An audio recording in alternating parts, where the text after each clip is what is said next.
Hi there, and welcome to the Cotswold Explorer. I'm Robin Shuckburgh, and we're exploring the wonderful region of the Cotswolds in southwest England.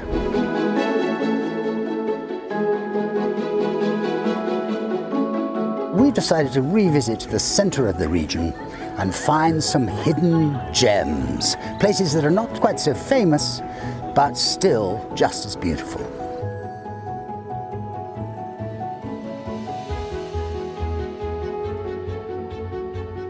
We've come today about 2.5 miles from Charlbury, where we were last week, to the little village of Finstock.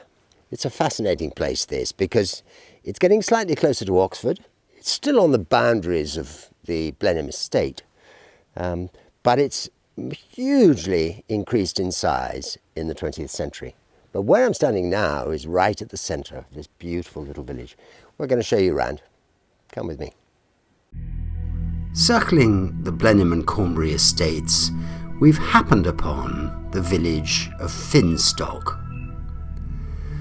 Now, the truth is that the 20th century influence on this village is so strong that the bits of it that would normally interest us, like the church and the Jacobean manor house, and yes, of course, the pub, are almost obliterated. But the key word is almost.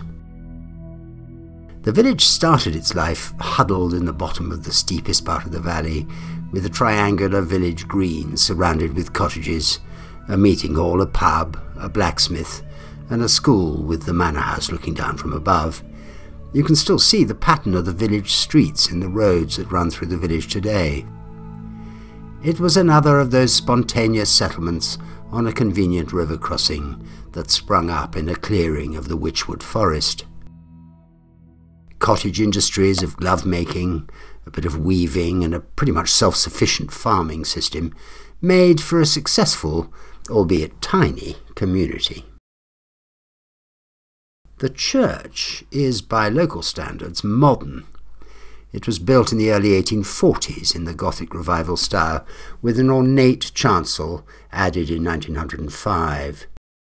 There must have been an expectation of a change in the village, as the church is much bigger than the original village would have needed, and the date seems to bear that out.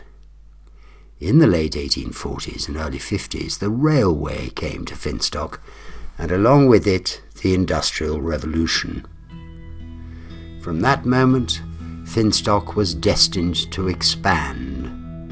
In all directions up the valley sides and along the contours of the hills, residential development grew, and went on growing into the 20th and 21st centuries.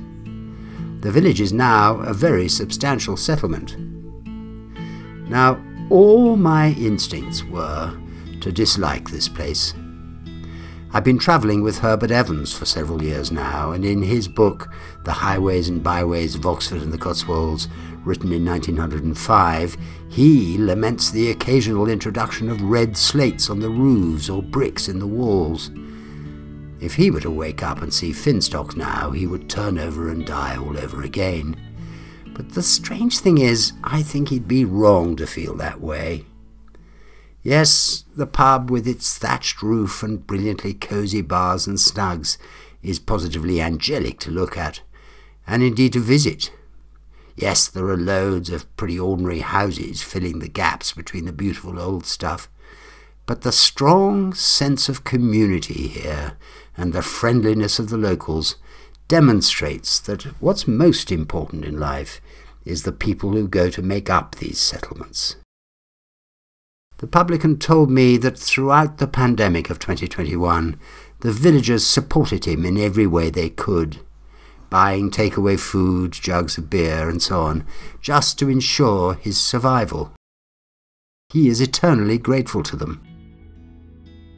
The church is beautifully kept, the graveyard is mown, the doors are always open for curious people like me to look at the lovely little font, probably dating from the same decade as the church itself, the solid stone pulpit built in 1866, the lavish carn stone reredos and other decorative style chancel fittings, and in the churchyard a classical mausoleum to Sir Arthur du Cross, built by Spencer Chadwick of London.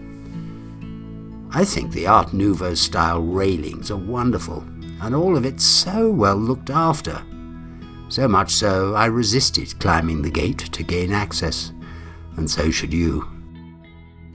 This all speaks of a vibrant, involved community, with all the spirit of local village life intact.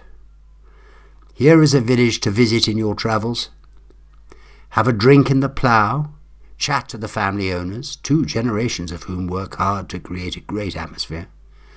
Walk through the village and experience a slow and steady procession through the centuries, accepting that recently we may not have got the aesthetics right, but we do still know how to create a community. Well, I hope you've enjoyed our little trip around Finstock. It's not a famous place, this, but it's really very beautiful. It's very interesting how the 20th century has affected it. We've enjoyed ourselves a lot. Don't forget to subscribe to the channel. You can find us on all the usual platforms. And we'll see you again next week. Goodbye.